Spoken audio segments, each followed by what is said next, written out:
ever seen. But they are also a place where violence and protected crime thrives. Thousands of indigenous driven from their homes and their lands for the unpardonable crime of being silent are open sympathizers with the Zapatistas National Liberation Army, EZLN, are crammed into camps of provisioned huts where there is not enough food, where the little water available is almost always contaminated, where illness like tuberculosis, cholera, measles, tetanus, pneumonia, typhus, and malaria are disseminating adults and children. All this is happening in the full view of a different indifferent authorities and official medical administrations. Some 6,000 soldiers, no more nor less than a third of the permanent strength of the Mexican army at present occupy the state of Chiapas under the pretext of defending the assuring public order. The factual reality, however, gives the lie of this justification. The Mexican army is protecting one part of the indigenous population. It is not only protecting it, but at the same time teaching, training, and arming these indigenous who are generally dependent upon the subordinate of the Institutional Revolutionary Party, PRI, which for 6 years has been exercising uninterrupted a practically absolute power. These indigenous are not, by any extraordinary coincidence, the ones who make up the various paramilitary groups organized with the sole objective of undertaking the dirtiest work of suppression, the attacks, rape, and murder of their own brothers and sisters. Actel was one more episode in a terrible tragedy at the beginning of 1492 with the invasion and conquest. All through the 500 years, the indigenous of the Albero America, and I use this term intentionally so as not to let escape judgment of the Portuguese and later on the Brazilians, who continue the genocidal process that reduced the 300 to 400 trillion indigenous existing in Brazil. During the period of discovery, too, little more than 200,000 in 1980 were passed, in the manner of speaking, from hand to hand. They were handed from the soldiers who killed them to their masters who exploited them, while in between there was a handful of the Catholic Church, which made them exchange one set of gods for another, but which in the end was unsuccessful in changing their spirit. After the butchery of Actel, where there began to be heard over the radio words that said, quote, "We are winning." Some unaware person might have thought that it was a matter of an insolent and provocative proclamation by murderers. He would have been mistaken. Those words were a message of hope, words of encouragement that like an embrace all over the airwaves united the indigenous communities, while they wept for their dead. Another 45 added to a list of 5 centuries old communities unstoically lifted their heads and said to each other, quote, "We're winning," end quote, because it really could only have been a victory, and a great one, the greatest of all, surviving humiliation, offense, disdain, cruelty, and torture in that way. This was a victory of the spirit. Eduardo Galano, the great Uruguayan writer, tells how Marcos went to Chiapas and spoke to the indigenous, but they didn't understand him. Then he penetrated the mist, learned to listen, and was able to speak. That same mist and that prevents one person from seeing is also the window that opens into the world of the other, the world of the indigenous, the world of the Persian. Let us look in silence. Let us learn to listen. Perhaps later we'll finally be able to understand. Translated from Portuguese by Gregory Rambassa. All right, editor notes. I don't know if I want to do this. This book is a testimony of the power of the word. Oh, let me this seems like, hold on.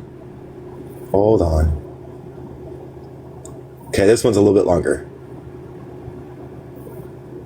Yeah, this one's a little bit longer. Okay, let's keep going. If it doesn't seem to, here we go.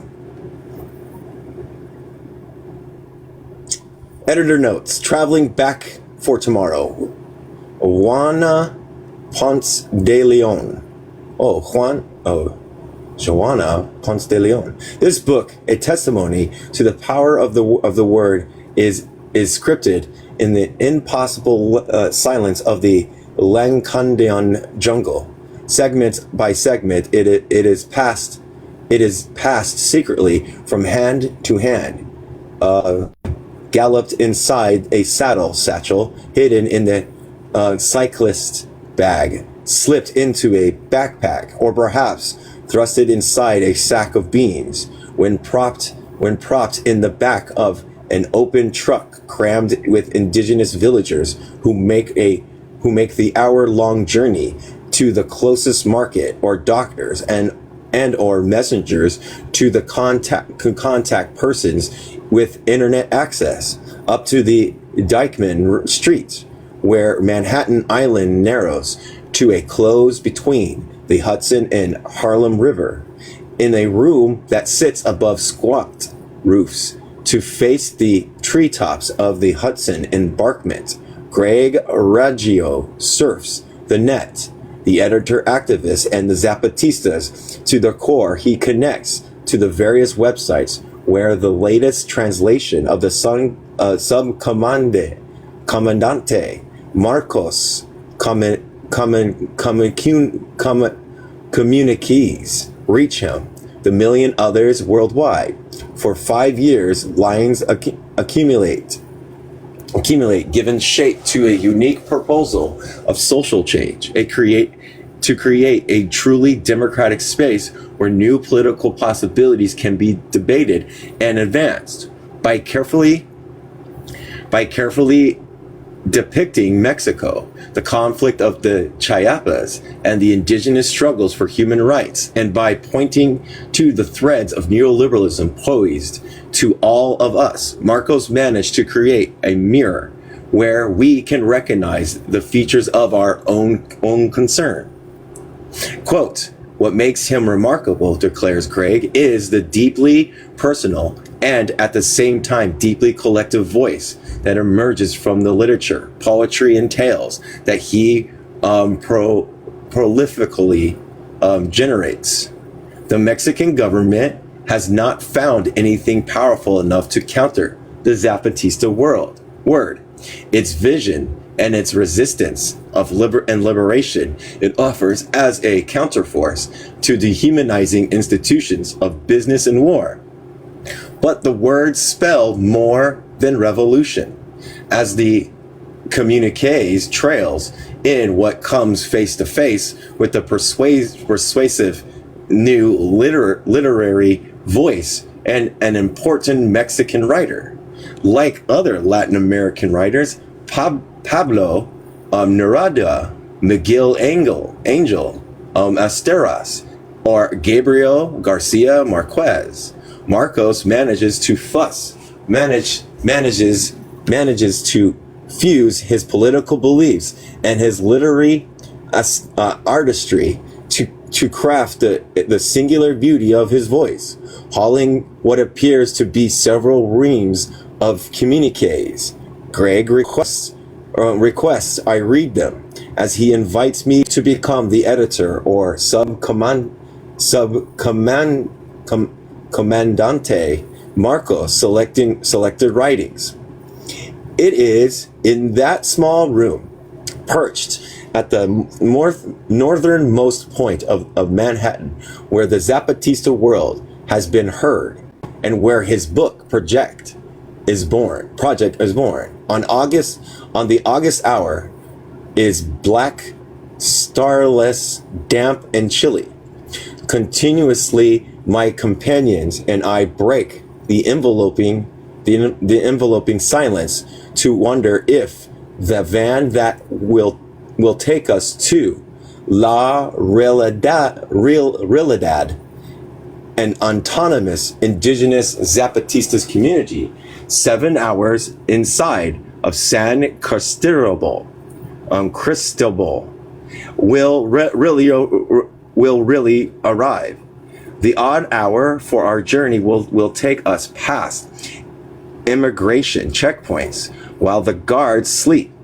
Only they have the power to abort the careful orchestration of many mouths, which have brought us here to a hotel lobby in the dark Japanese night, right on cue at 4 a.m. Zapatista time to pierce the black bounce awkwardly above the cobblestone and stop before us.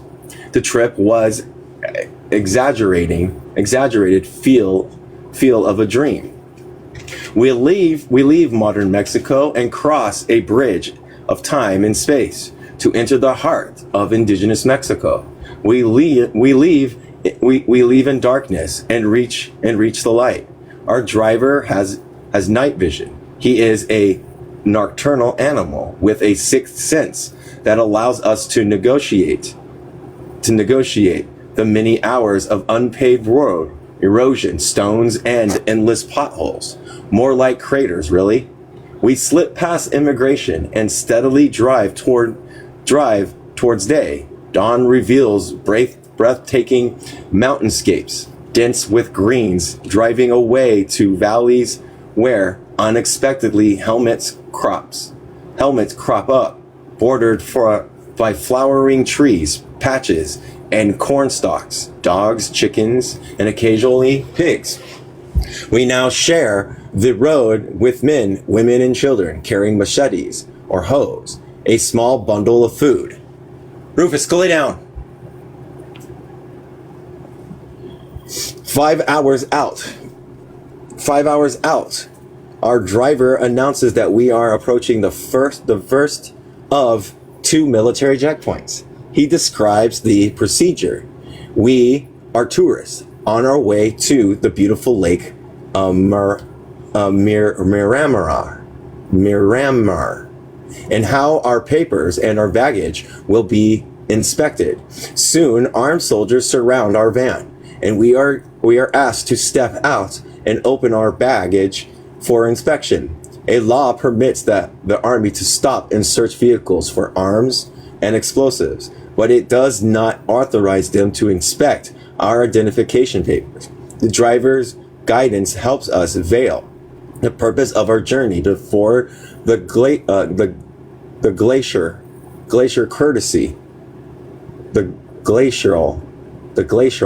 courtesy of the army officers who point video cameras in our face while jotting down the details of our identity. Less than 30 minutes from La Realidad sits another checkpoint in Guadalupe, Tempequia, host community to the first Zapatistas in Concentro, now raised by the army, its people scattered into the mountains, their homes replaced by barracks. The unreality of this violence is heightened by the sudden appearance of an albino boy, perhaps 10 years old, who seems to be governed by no one, a wayward spirit in our evolving dream journey, who rummages through our belongings, tries out straw hats, sunglasses, prise open our water bottles. One of the last legs of the journey, we are forced off the road by a convoy of army trucks, 34 strong, loaded up with soldiers, machine guns, and more video cameras. One final show of power before we reach La Realidad. A sense of urgency brings Greg and myself on this long journey. We hope to meet Marcos, the most wanted man in Mexico, transgressor of the law, internet guerrilla, a catalyst for a new kind of revolution, poet, to speak with him about the making of this book, political advisory in the press and on the internet indicate that the militarization in Chiapas was escalated tenfold. The physical danger to the rebel community and their sympathizers is grave. It is imperative to get the word out for the government. The issue is simple. There are vast oil reserves, exotic woods, and uranium on the autonomous indigenous land of Chiapas. The Mexican government wants them, but the indigenous community, who have no currency in the world markets, are in the way, while projecting through the national and international press an image of concern for the human rights issued and the intention to resolve them. The government orchestrates the privatization of these Mayan lands and a low-intensity war to weaken the divide of the communities. After much deliberation about the impact of globalization on their lives, the indigenous communities assess that NAFTA will not bring them benefits, but, quote, a death sentence, and decide to go to war on the first day of NAFTA's implementation, January 1st, 1994, when the Zapatistas rebel. The message they send to the world differs starkly from that of the previous guerrilla groups to declare war on the Mexican government, quote, not to usurp power, but to exercise it, end quote. Sending a forcible reminder that the forgotten indigenous population are, after all, Mexicans, and that they are too entitled to exercise their political and civil rights. It is the first show of popular resistance of globalization to actually make headlines. Quote, the war of the word, end quote, writes Marcos, has begun. After 12 years of fighting and the takeover of San Cristobal de las Casa, and a new neighboring town, the Zapatistas declare a unilateral ceasefire. But before they melt back into their communities, Mexico and the international press take note of an unexpected presence among the rebels. Emerging from the multitude of brown-skinned people, an assigned spokesperson proclaims, quote, through me speaks the will of the Zapatistas National Liberation Army, end quote. His fair skin and green eyes, which gleam beneath the black ski mask, are as dissonant as the Zapatistas' sudden cry in a long silent night of forgetting. When the press asks who he is, he replies, I am Comandante Marcos. Wild speculation follows as his identity and the true purpose of his relationship within the indigenous community, with the media trained on him and on Chiapas. A stream of rebels communiques, often penned by Marcos, start to appear in the press and run like wildfire through the internet. Over time, through the campaign of the misinformation and silence, the Mexican government struggles to control the situation and denies that there is a conflict, with the exception of the coverage of La Jornada, the second largest newspaper in Mexico. The Processio magazine, an important news and art weekly. The Japas own El Tempo. The Zapatistas particularly disappear from the national press, but not soon, but not so on the internet, where the lifeline for the movement reaches out, grows, and spreads. Earlier that spring, in 1994, the Zapatistas sent out a call inviting national and international press to meet with the rebels in the jungle. 6,000 people, Mexican and foreign journalists, activists, unaligned citizens, and the curious arrived from First in Centro in August. Already there is much criticism about the masked subcomandante. I am told that when Marcos finally appears before the immense crowd, a solidarity figure masked in black, he is asked, quote, "Why hide your face? What are you afraid to show? Only the people who have something shameful to conceal hide their face," end quote. Right there and then, Marcos offers to remove his mask. He's stunned. A stunned silence spreads through the crowd, only to be broken by a unified cry, "No, no, no," quote unquote. The mask stays on. It is a crucial moment in the making of a persona of Marcos. The mask has a transformative power that allows Marcos to shed the idiosyncrasies of his birth and assumes the communal identity.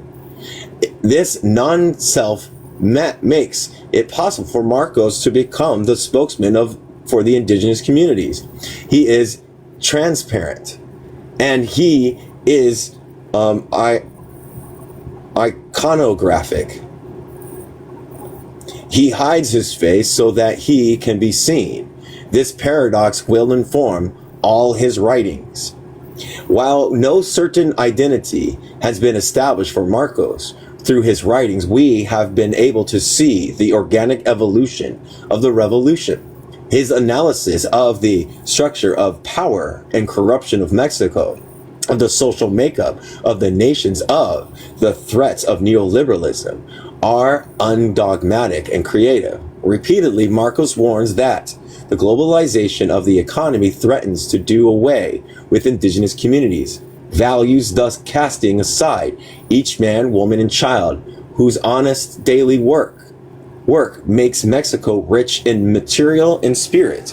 Juxtaposed with the description of an oppressive structure of class value and of political machinery that holds it all in place, Marcos offers a window into the indigenous world that sits at the bottom of the heap and at the heart of the nation, using simple, direct, parabolic language that alludes to Mayan deities and the Popol Vuh. Marcos insists that political issues are human rights issues, while creating a consciousness of indigenous Mexico and a place for it in the political and social parlance of present-day Mexico. He insists that indigenous Mexico is intrinsic to the health and survival of the nation. Quote, "A people without a past can have no future," end quote. With equal insistence, Marcos draws attention to other communities and personalities around the world who also resist globalization and human rights injustices. Sending letters to Mayumbe Abu Jamal, to Leonard Peltier, to U.S. judges or UN officials. He emphasizes the global nature of these issues and reinforces international solidarity efforts. A quote, "no to the war in Kosovo is a no to war in Chiapas." In his communiques to civil society, the many millions of people who live their everyday lives aligned to political parties, he makes a plea for political action. It is Marcos' belief that only civil society has the power to rein in a government that has forgotten the people while in hot pursuit of profits. Only civil society can make government rule by obeying. It is not surprising that a careful scrutiny of society should engender the Marcos question about the individual man.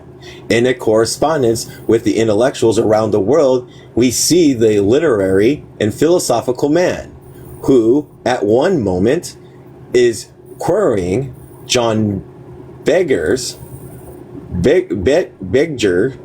about the architecture of perception, and the next moment is in conversation with Eduardo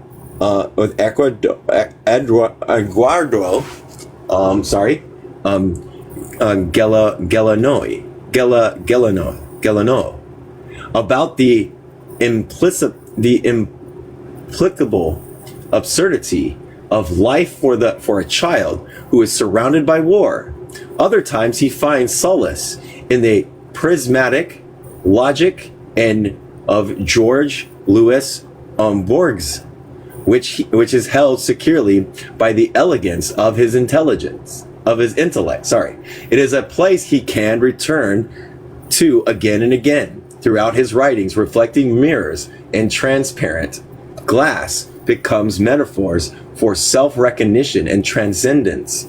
Sometimes in conversations with himself, his poems echo the romantic tones of Pablo Neruda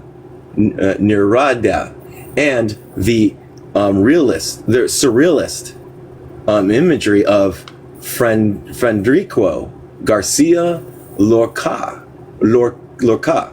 It is these fragments that we encountered Marco's expression, his sensuous, introspective, and sexual side. Of his writings, perhaps the most popular are the tales, which fall into three categories, which correspond to specific areas of concern for the author. Quote, stories for a night of asphyxia, or tales of sleepless solitude, are reminiscent of Italo Calvino Italian folk tales, where the dilemmas of adult life, sexual desires, love, solitude, and death are central. Often Marcos converses with his, quote, other self, who plays the role of devil's advocate and cynic to the author's romanticism. These are by far the most personal of stories, where we glimpse something of a cardinal man, with his wants, his uncertainties, and his aloneness. In the tales of Don Darito, of the Lancandan, a knight errant, and Beetle, with a penchant for storytelling, he sees the world view from below, literally and metaphorically. Darito, which means the little hard one, gets his name not just from his hard shell. He is a ladies' man. He is the author's Don Quixote, and as with Carvente's character, his adventures of chivalry and valor are spun around issues of dignity, values, proper behavior, and civic duty. Marcos, the Bettles lackey, endures verbal abuse, sleepless nights, and many hours of dictation with great humor and a healthy dose of self-mockery.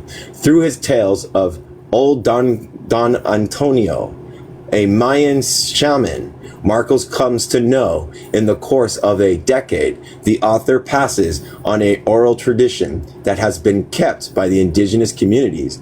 These serve to highlight the indigenous belief that only by asking question do we begin the process of changing that, and that everyone is needed to ask and answer questions together. Finally, we arrived at La Realidad to ask our questions. We wait close to an hour at the edge of the hamlet. Why our proposal is reviewed by the Zapatistas leadership to see if we may enter before we are brought to Posada 18, a 10-cover open space that houses a large adobe mound, which turns out to be the community oven. Children and women mill around, looking at the new show in town. As we struggle to hang our hammocks and mosquito nets, we are hopelessly ineffectual. All left hands, often eliciting laughter from our spectators. No sooner are we done slinging our hammocks than a masked rebel rides on horseback. We recognize him from photographs and documentaries. Comandante Tancho.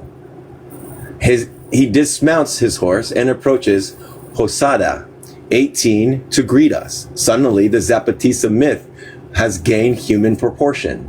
We are all stunned. I hardly understand what this man is saying to us. And of the group, I am the one who speaks Spanish. Tancho is a small brown man, perhaps 5'5". His strong frame laden with an accessory of war, rows of bullets strapped across his chest, pistol, ropes, their purpose unmasked, unmistakable.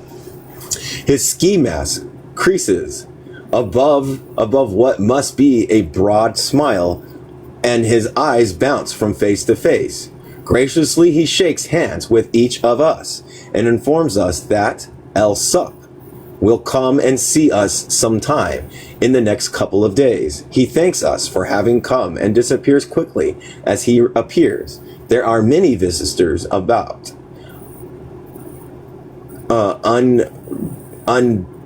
Unbeknown to us, there is soon to be a encuentro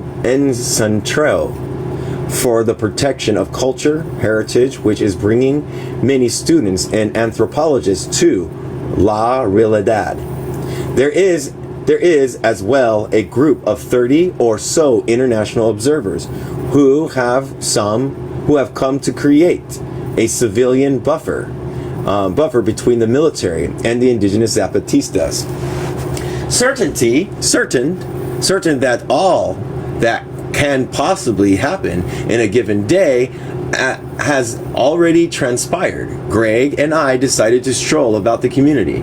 There are flowering trees and a bounty of ripe white guavas, mangoes, and avocado fallen on the ground. Children run around playing. Young girls carrying younger siblings' cradles and cloth slings around their backs or bellies, their gold earrings glinting in the sunlight. At the river, a swift current that winds its way through the center of the settlement. Women wash their clothes and bathe, hopelessly emaciated. Flea-ridden dogs wander aimlessly about, incapable of creating even a stir with the chickens that scratch the earth in the heat of the afternoon. Aside from a few men walking past on some errand, the community seems mainly populated by women. Seated by the river's edge, our feet immersed in the cold water, in the cold clear water. We share impressions of this little corner of paradise. For the first time in my life, I get a glimpse of why time and space are one of the same concepts for the Mayans. Only the fatigue from so many sleepless hours let us know we should return to our posada and get some rest. As we make our way back from a distance, Greg noticed a saddled horse in front of our dwelling. I am hopelessly myopic. Accelerating our pace, Greg can make out a masked gorilla speaking with our companions who have stayed behind. We hurry along, and as we get closer, we see the signature pipe, a mended cap, and red bandana. It's Marcos. We enter the posada and are greeted by our companions, startled, delighted, and excited expression. We gather. They have been using broken Italian and hand signs in an attempt to communicate. Quote, you almost missed him, they exclaim. Marcos turned to face us, and in flawless English says, yes, you almost missed me, end quote. The following it with a laugh. He also thanks us for visiting La Realidad and informs us he has read our proposal and feels it is important. As we speak, his hands pale, delicate, and a contradiction to his life in the mountains, move about the air for emphasis. He appears relaxed and focused and listens intently to what we have to say. I am surprised at the low tone of his voice. Several times he tells us, you are cultural workers, and I want the community to see you are different from the journalists who come here, end quote. At the end of our conversation, we make plans to meet again in 3 days. With no electricity to be had, night comes irrefutably. And the next few days give us an intimate look onto the community's life. Sometime in the middle of the first night, the skis open up and the rain pounds our tin roof. The sound is deafening and shakes me awake to find myself far away from my life. I lie quietly and realize that not everyone is asleep. Flashing beams dart around the dark, here and there, revealing glistening tree trunks and masked face. I am wondering what possible purpose has them walking around the rain and night when exhaustion claims me once again. Dawn has not yet shown its face when the sound of shells' horns pushes the silence. The gentle waving is a hollow call. The entire community will not work that day in order to spend time with the bereaved family. It seems death is a familiar presence here. There is no wailing or weeping to be seen. Sometime in the late afternoon, a small group of people accompanies a narrow coffin riding shoulder high through the community en route to its gravesite. This simple grievance scene brings to mind a rush of statistics about the Chiapas and death that could be prevented had there been medicine and care available. The days are slow with waiting. Little by little we learn about our neighbors' lives and the increasing difficulties presented by the military encirclement. They cannot go to work their small plots of land, pick coffee, or fetch wood outside the hamlet without fear of harassment by the Mexican military. Rumor has it that rodents are being dropped from helicopters into the corn, there where they gnaw away at the base of the stalk, not letting the corn grow to mature. They are thankful for our meals of tortillas, eggs, and beans with coffee at Lipton tables, for our daily bath in the river, for the small task of washing clothes, for being able to borrow Erling's tattered brooms to sweep out the pasillo, an excuse to sit and listen to her while sipping a treasured extra cup of coffee, or the steady stream of visitors, mostly children, who come to hang out in our hammocks and who want cookies and paper from colored pencils. Also, twice every day we see the long, slow passage of a caravan of army trucks, soldiers, guns, and cameras as they move down the main street of the hamlet, while helicopters fly overhead. And then again, a faithful thundering rain pelted our tin roof at night. This lulling daily rhythm is suddenly upset on our third day, when the village bell toll is alarmed. We are told some 500 soldiers were invading, some by parachute. I'm going to try this. Amdor Hernandez, an autonomous Zapatistas village north of the La Realidad. Within a matter of hours, the community around us is transformed.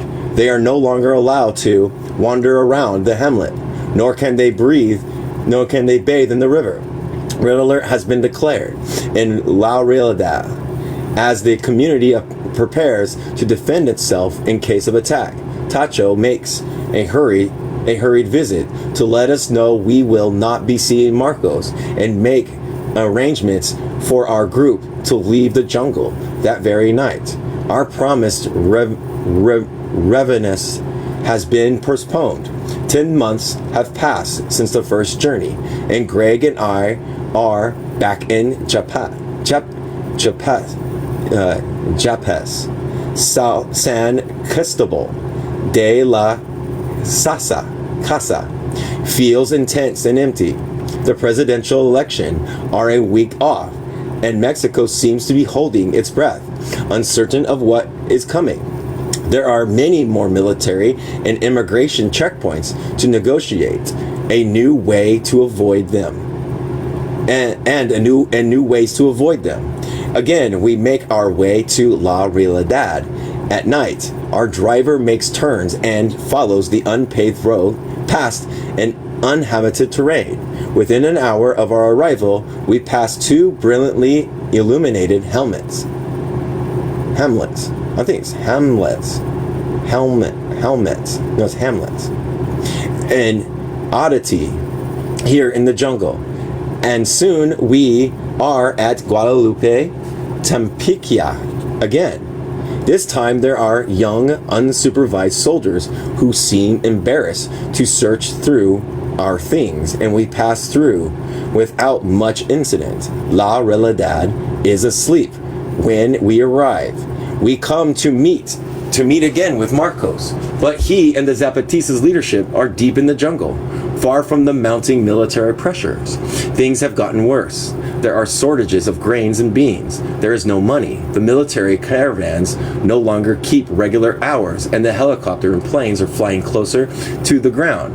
Word spread quickly that we have arrived, and soon old friends and many children make their way to the Paseo 18 to greet us. In time, Marcos radios in that it will not be possible to meet us in La Realidad, and our friends in the community console us, say that there have not been meetings for weeks, that every midnight we pack into the back of the seatless trucks with 20 odd Polytech students who have been working on a building project and pile on top of one another began the 7-hour trek back to San Cristobal through the rain and mud. The Mexican elections results makes the front page in major newspapers and the New York Times. Here at home, the PIR is finally been toppled after 7 decades being in control. In Chiapas, however, the PRI has a stranglehold on the present population through the mixture of intimidation and bribes. A popular radio program in Mexico City broadcast days before the election that the PRI is giving away a chicken to each person who agrees to vote for La Bestiada, their candidate. Hold on a second. What will these ruthless people do to get back into the driving seat? Will they attempt to destabilize Vincent Fox's new presidency by escalating a crisis in Chiapas? The tremendous sense of urgency drives this project. Due to the international awareness of the situation of the Chiapas, the Zapatistas have been able to sustain their struggle. Now, more than ever, we need to spread the word and take action.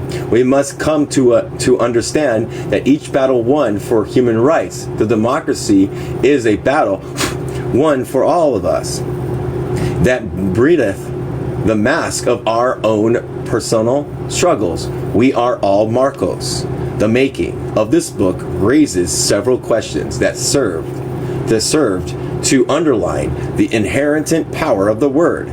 Yet after making a selection of communiques, which in our opinions best exemplify Marcos' political activities and literary gifts, there were translations issued to sort out, because so much of the text was culled from the internet. There was the need to verify that the author's words and meanings had been rendered faithfully into English. Because there were so many translators involved, it was important to try to unify the voice of the writer. Some words require close consideration. Should we use the word, they use the I word instead of indigenous, or should we use indigenous? Do we use compañero or comrade? Do we italicize words like compañero or honrenchas that have become part of the English vernacular? Suddenly, emotional and political implications that could influence the meaning of the text in ways perhaps not intended by the author became apparent. In an attempt to give transparency to Marco's voice, Greg and I spent many hours sparring over ethics, struggles to find the correspondence of culture and political values for the Spanish and English. After much discussion, we adopted to use indigenous. We felt it was congruent with the Zapatistas' political stance and do away with a European term, the I word, there where we couldn't find the appropriate values in the English choice of words, such as meeting, gathering, and encounters of the word of encentro. The elements of surprise and familiarity of the meetings of the minds and spiritual components applied in the Spanish were simply not found in one single word.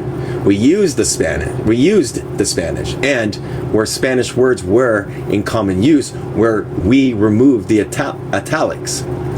As we reached the end of our editorial process, we became conscious of another subtle force that guided the project.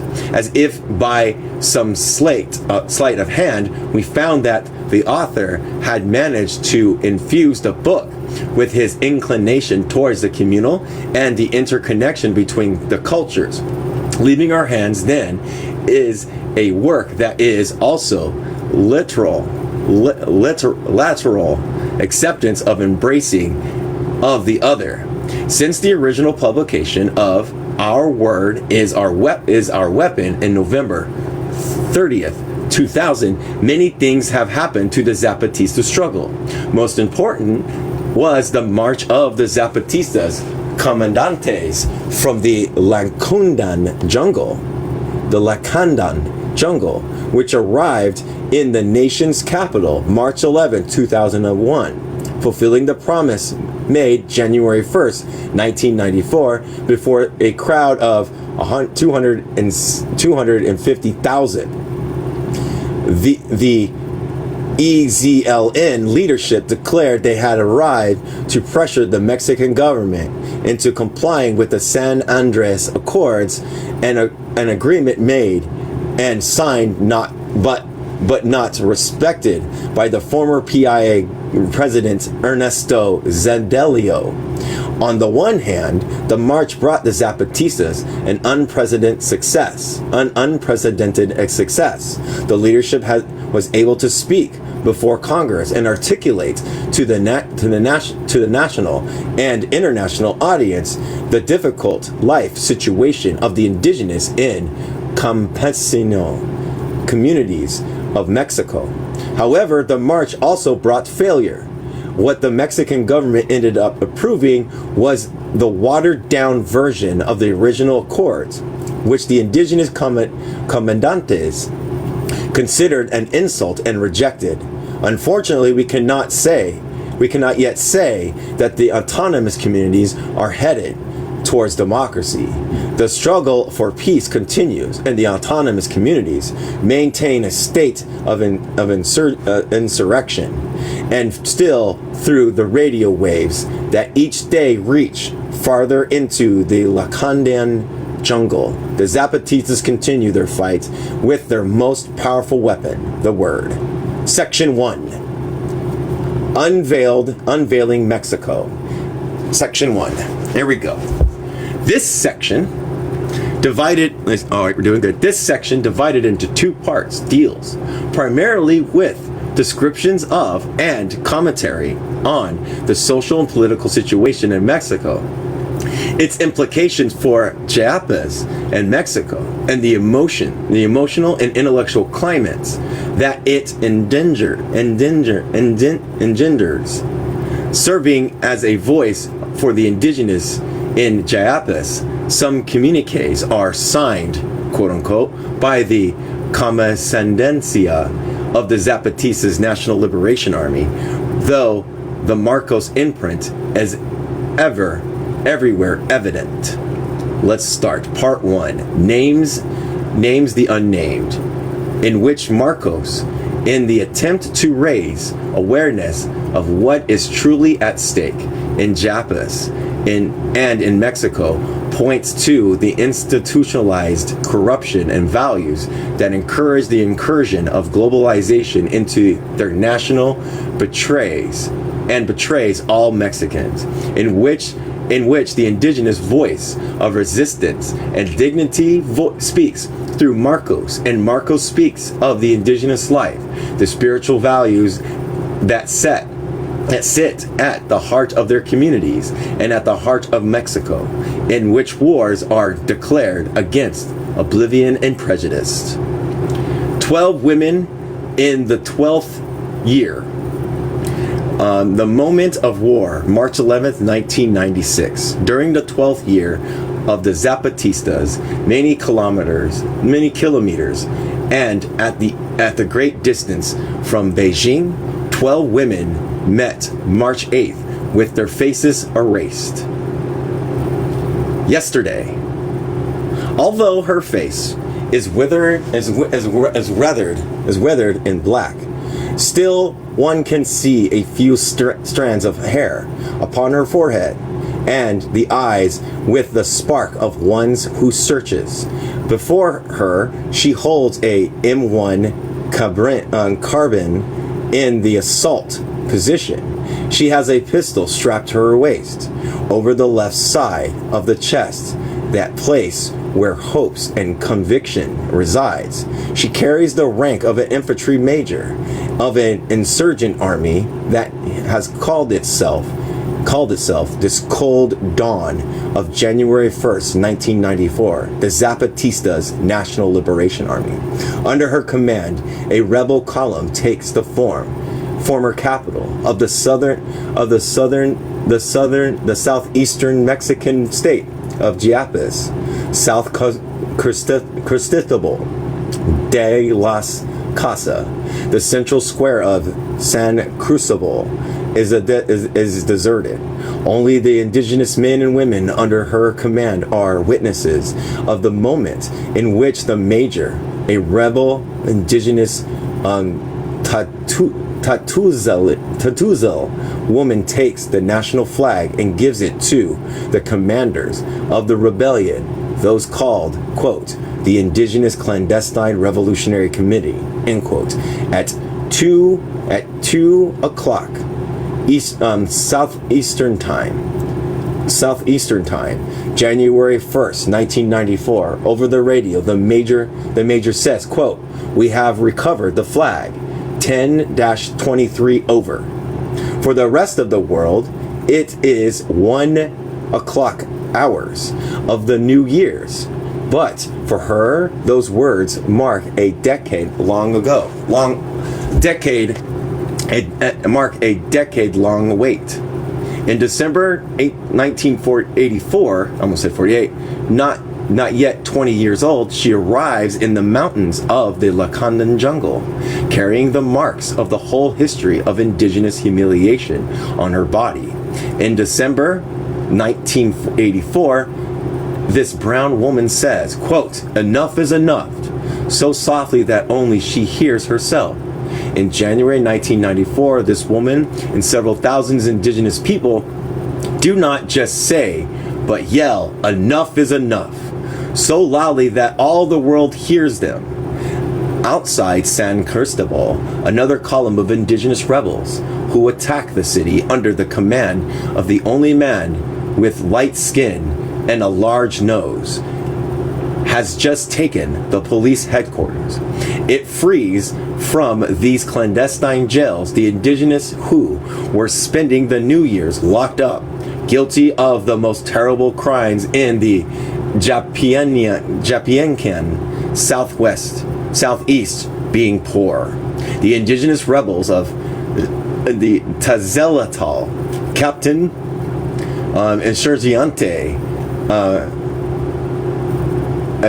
Genion Asbrook, sorry for messing up these words, together with the enormous nose, is now overseeing the search and seizures of the headquarters.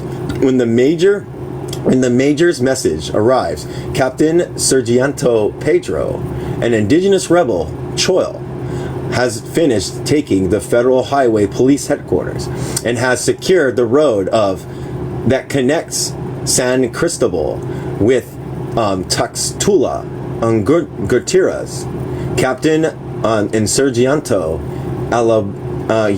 Ubenlio, also an indigenous rebel, Zetel,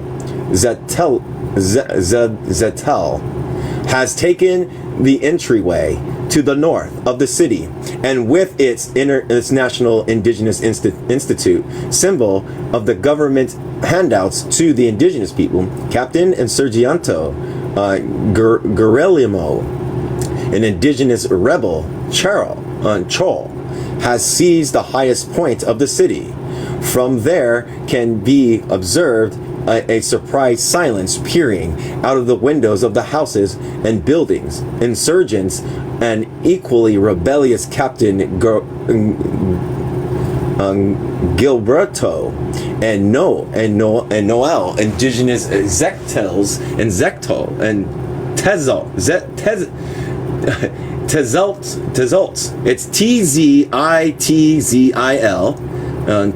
Tezels, and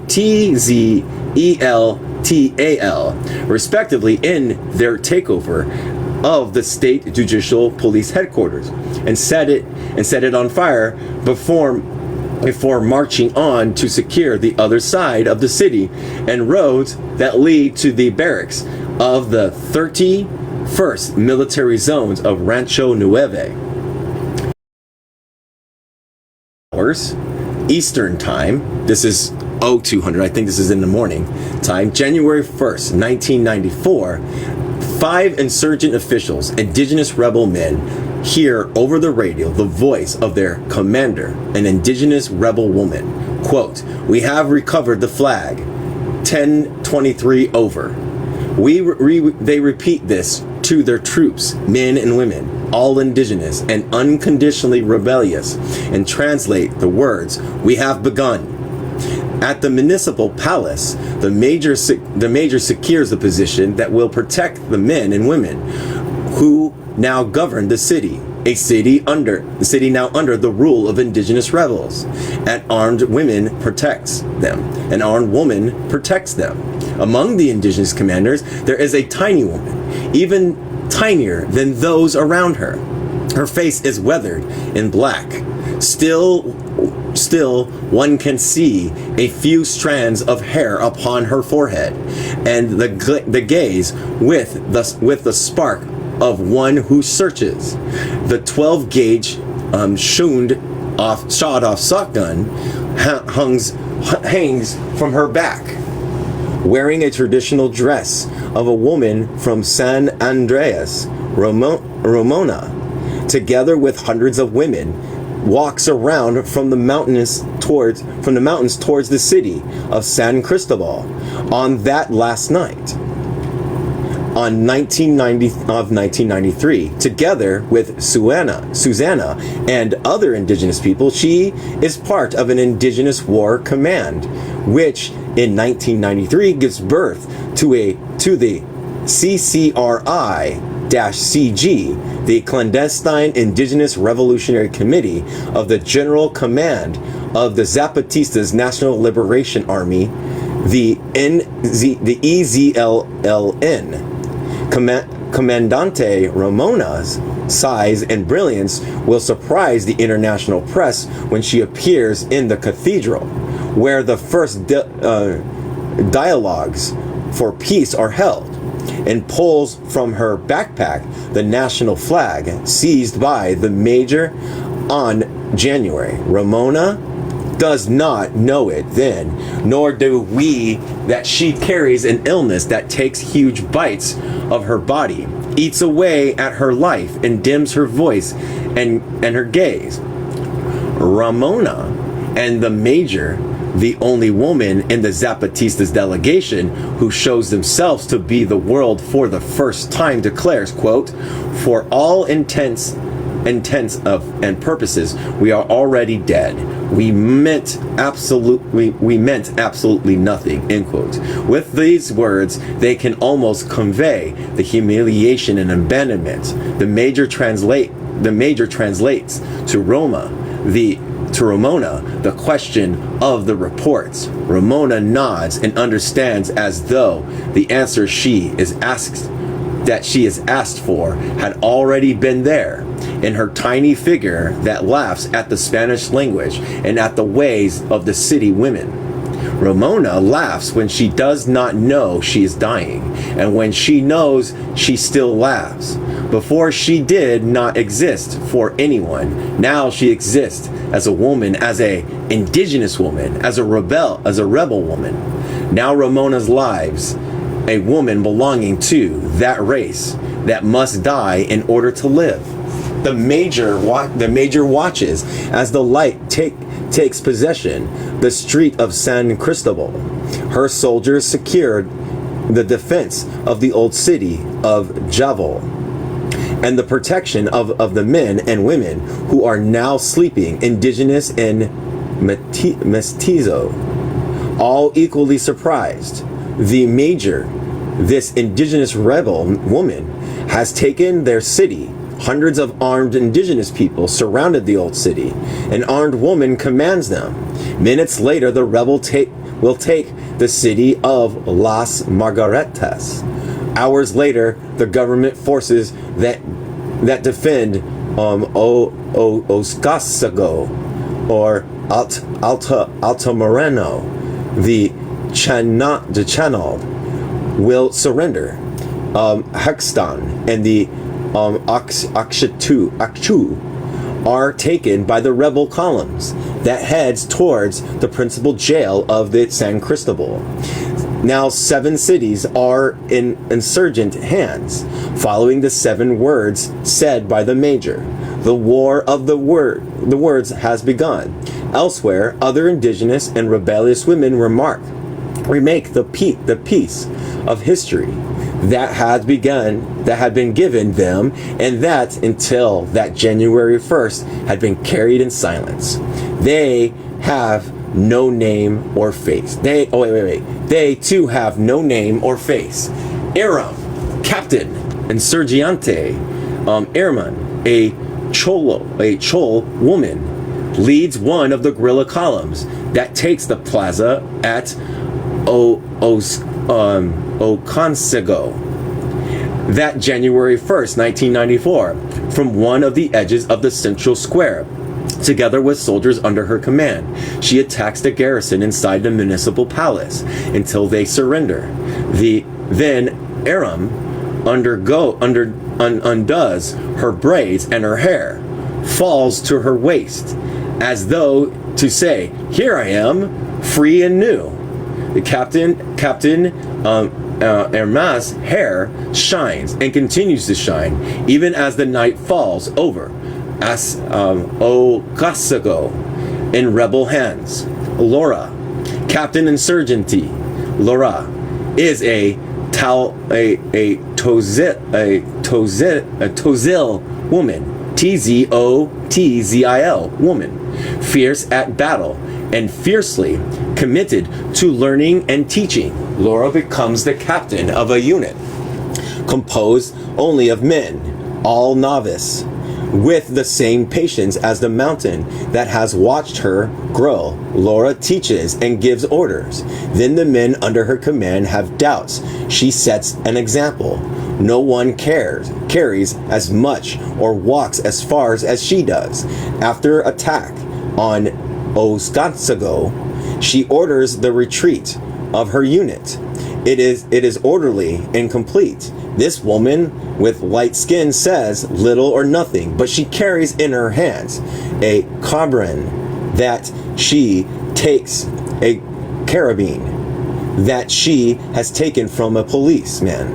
He who only saw someone to humiliate or grape, as he gazed upon her, an indigenous woman. After surrounding the policeman, ran away in his shorts, and the same one who, until that day, believed that women were only useful when pregnant or in the kitchen. Elsa, Captain Insurgente, Alyssa, still carries mortar fragments that are planted forever in her body as a war trophy. She takes command of her column when the rebel line is broken and the circle of fire fills the Ogasingon market with blood. Captain Benito has been injured and has lost his eye. Before losing consciousness, he explains, quote, "I've had it, Captain Alyssa. Elsa is in command. Captain Alyssa, is already wounded. When she manages to take a handful of soldiers out to the market, when Captain Alyssa, indigenous Zetel, gives orders, it is a soft murmur, but everyone obeys. Sylvia, Captain Insurgent Sylvia, was trapped for 10 days in a rat hole that Oskansago became after January the 2nd. Dressed as a civilian, she scuttled along the street of the city, filled with federal soldiers, tanks, and cannons. Stopped at the military checkpoint, she is let through almost immediately. Quote, "It isn't possible that such a young and fragile woman could be a rebel," end quote, says the soldiers as they watch her pass. When she rejoins her unit in the mountains, the indigenous Anchel rebel women appears sad. Carefully, I ask her the reason why her laughter is dampened. Quote, over there in Oskansago, quote, end quote, she answers me, lowering her eyes, quote, "I left my backpack, and with it, the music cassette I had collected. Now we have nothing," end quote. Silence and her loss lie in her hands. I say nothing. I add my own regrets to her, and I see that in war, each loses what she or he must loves. Marable, Captain Insurgency Marable takes the radio station in La Margaritas when her unit assaults the municipalities on January 1st, 1994. For 9 years, she has lived in the mountains, so she could sit in front of that microphone and say, quote, "We are the product of 500 years of struggle. First, we fought against slavery," end quote. The transmission fails due to technical difficulties. Marbekel takes another position and covers the back of the unit that advances towards Commandant. I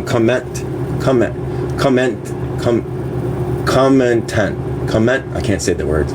Days later, she will serve as a guard for a prisoner of war. General Abasalan Castellanos de Marquez Maribel is a Zetal, and was not yet 15 years old when she came to the mountains of the Mexican Southwest. Quote, the toughest moment in those 9 years was when I had to climb the first hill, called, quote, the hill from hell, end quote.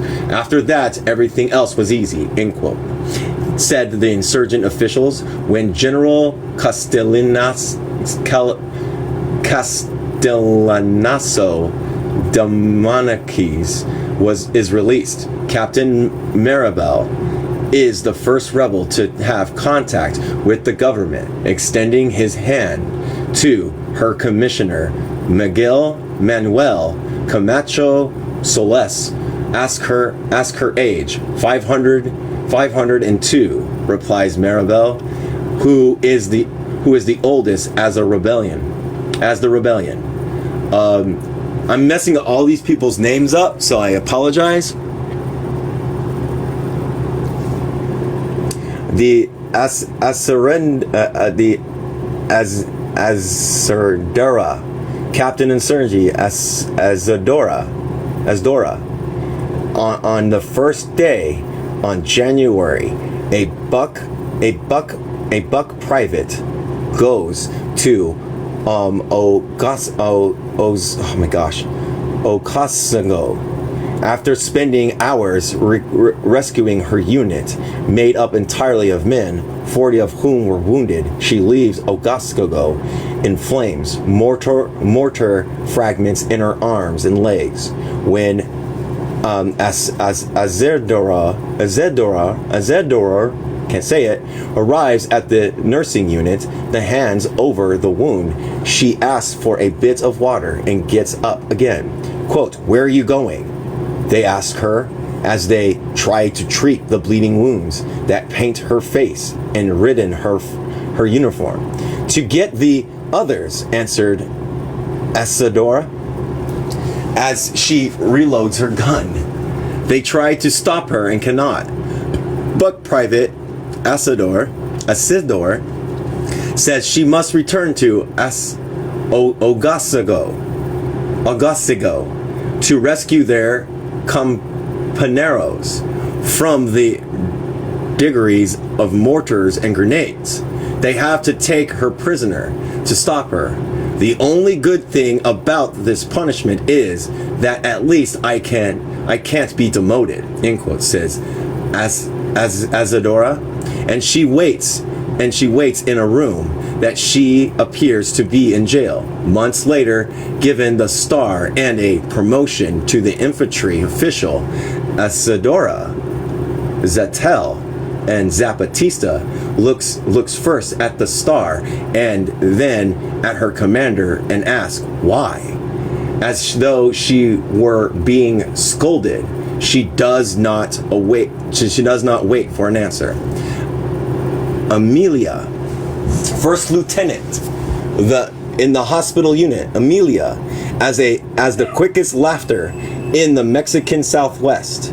When she finds Captain Benito unconscious, lying in a pool of blood, she drags him to safety. She carries him on her back and takes him past the circle of death that surrounds the market. When someone mentions surrender, Amelia honors the Chol blood that runs through her veins. It's CHOL. Gets angry and begins to argue. Notwithstanding the ruthless explosion and the flying bullets, everyone listens. No one surrenders. Elena, lieutenant in the hospital unit. When Lieutenant Elena joined the Zapatistas, she was illiterate. There she learned to read and write, to administer medicine, dealing with diarrhea, and given vaccines. She goes on to care for the wounded in a small hospital, which is also a home, a warehouse, and a pharmacy. With difficulty, she extracts from the Zapatistas' bodies mortar fragments. Quote, Some I can take out, some I can't, end quote, says Alentia in a insurgent chol, as though she were speaking in memories of one piece, not of a piece of lead, in memories and not of pieces of lead. In San Cristobal, the morning of January 1st, 1994, she communicates that the great white noise, quote, someone just came here asking questions, but I don't understand the language. I think it's English. I don't know if she's a photographer, but she has a camera. Quote, we'll be there soon, answered the nose as a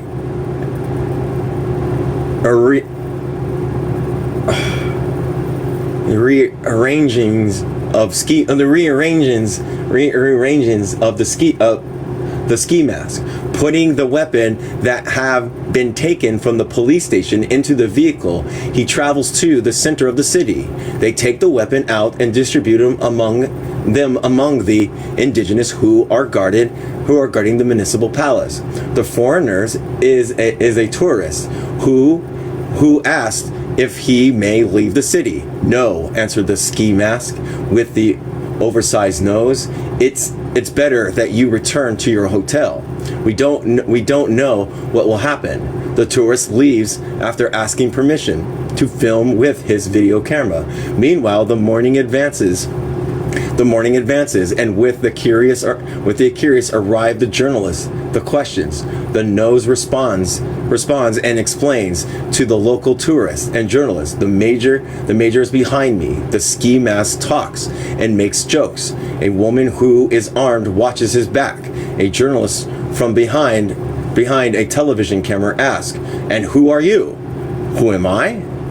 Repeat the ski mask hesitantly, fighting off sleep after a long night. "Yes," insists the journalist. "Are you Commander Tiger or Commander Lion?" "No," responded the ski mask, rubbing his eyes, which are now filled with boredom. "So, what's your name?" asked the journalist as he thrusts his camera and microphone forward. The big-nosed ski mask answered, "Marcos, Subcommandant Marcos, Subcommandant Commandante Marcos." Overhead, Plateaus planes began to circle. From the moment on, the impeccable military action of the taking of San Cristobal is blurred, and with it, the fact that it was a woman, a rebel indigenous woman who commanded the entire operation is erased. The participation of other rebel women in the action of January 1st and during the 10-year-long road since the birth of the Zapatistas became secondary. The faces covered with ski masks has become even more anonymous. When the lights focus on Marcos, the major says nothing, and she continues to watch the back of that enormous nose, which now has a name for the rest of the world. No one asks her name. At dawn on January 2nd, 1994, that same woman directs the retreat from San Cristobal and the return to the mountains. 50 days later, she comes back to San Cristobal as part of an escort that safeguards the delegates of the CCRI-CG of the Zapatistas National Liberation Army to the dialogues for peace in the cathedral. Some women journalists interview her and ask her name. Quote, Anna Maria Mayer Insurgente, Anna Maria. She answers with her dark gaze. She leaves the cathedral and disappears for the rest of the year. 1994, like her other compañeras, she must wait. She must be silent. In December 1994, 10 years after becoming a soldier, Anna Maria receives the order to prepare to break out the military blockade established by the government forces around the Lacandan jungle. At dawn on December 19th, the Zapatistas make positions in 80 and 38 municipalities. Ana Maria leads the action of the municipalities of the Altos of Chiapas. 12 women officers are with her: Monica, Isabella, Yura, Patricia, Juana, Afila, Selena, Maria, Gabriela, Alicia, Zandana, and Maria Luis. Anna Marie herself takes the municipality of Bracau. After the Zapatistas deploy, the high command of the Federal Army surrounds their ruptured blockade with silence, and represented by the mass media declares it is pure propaganda on the part of the NZLN. The Federals parade is deeply wounded. The Zapatistas have broken the blockade and added insult to injury. Various municipalities have been taken by the unit headed by women. Much money is spent to keep these unacceptable events from the people. Due to the involuntary actions of her armed compañeros and the deliberate actions of the government, Ana Marie and the Zapatistas women at her side are ignored and kept invisible. Today, and I'm going to stop there at today. 38, page 38. Will it let me do this? Please tell me it will let me do this, will it? Yay! Can I do the mark? Bookmark! Yay, I can add a bookmark, everybody! Woohoo! Let's make sure it's good. Yay! We can do a bookmark and we can finally highlight. Yay! Interesting! I love it! Women power. Fucking hell. Speaking of bookmarks, What's up? I took all my notes by bookmark. Nice. What would you like to mention? I would like to mention one man would like to say a link. Oh, link. A link I said earlier. Better follow that person, huh? All right, cool. I sent a request. What's your thoughts on the Zapatistas? Okay, so let me put this down and let me go to the bookmarks and start. I was started on page 20 when I noticed. The Zapatista National Liberation Army, the EZLN, are, if you pronounce that, it sounds like Eslin, and Aslan is like the name of the continent, I think. So I thought that was cool. I was wondering if that was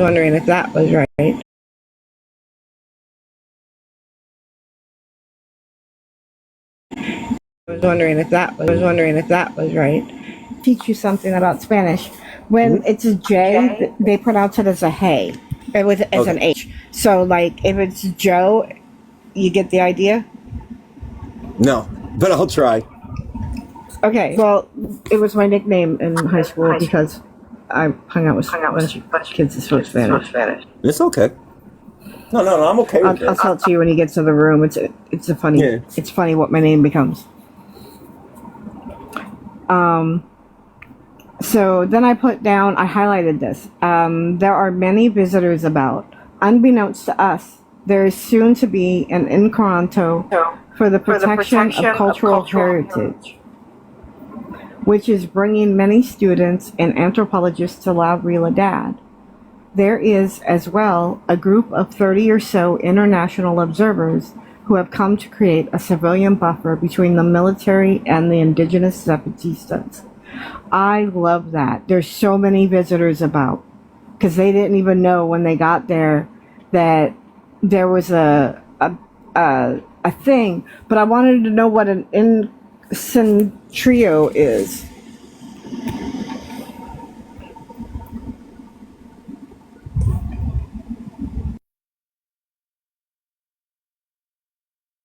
You're on mute. I don't know what it is.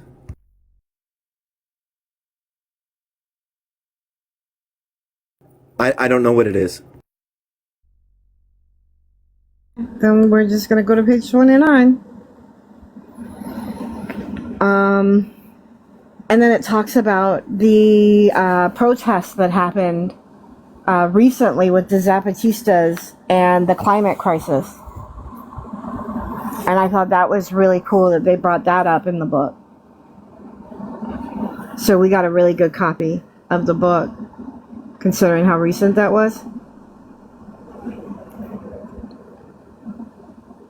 Okay. And on page 36, it was talking about Alina, and I was just noticing that these were women's names joining, and this was before we even got to the fact that the women aren't put forward. That they ignore them, even though the women are actually out there doing the stuff. I think they're talking about not the Zapatistas themselves, but the people that were like interviewing and stuff. The government and all that were ignoring the women's. I don't think Marcos himself and the Zapatistas were ignoring the women. I think it was the people that were engaging in like journalism and stuff. Okay. And I think that was it. Oh, and Lynn wants to know what page you're on, which is page 38. Yeah, the women were badasses, man. They fucking, holy shit. That's the proof that women hold up half the sky, according to Mao, and that when women are needed for the liberation process, because, oh my God. Yeah, that was awesome to find out that women's role within this revolution, in this group of people was great. I loved it. I really did.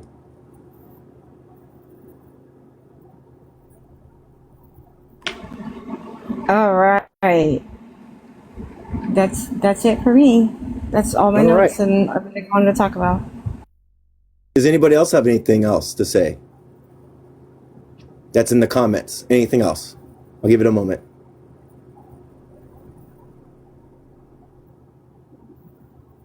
All right. I don't think anybody else had anything to say. So we will continue this tomorrow. It's a good start. All right. And forgive me for not being able to pronounce words great. But thank you. All right, everybody. We'll talk to you tomorrow.